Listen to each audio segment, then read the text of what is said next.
seen a lot of companies where they can have the greatest CEO in the world, but without the right leadership team and the team working together and moving it forward, they can have the greatest product. The team's not moving forward.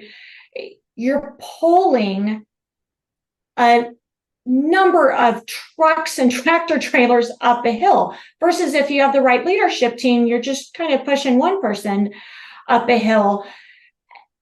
The synergy that's created within that leadership team, especially when you're stepping in from the outside, what are some reasons that you've seen where they're not working as a team? They've just lost that drive, that focus. What is it that's not working?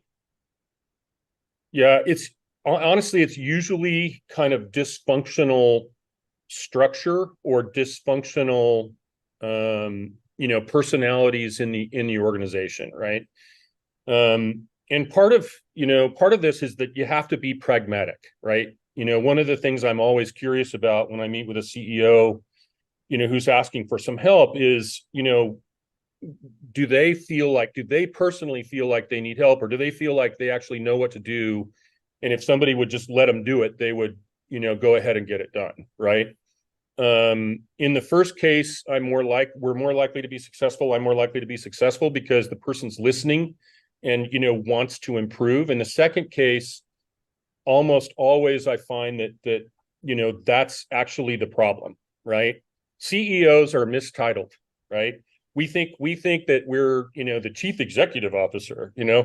What does that title actually mean, right? It means that I'm the chief executive.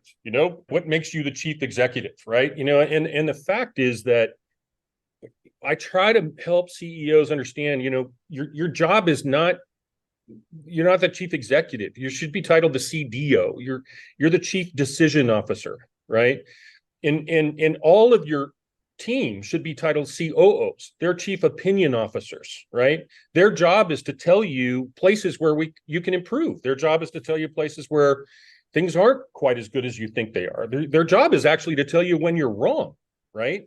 And you have to foster an environment where you get that kind of creativity flowing into the conversation in order to get the ideas moving that are going to help you start moving forward again, right?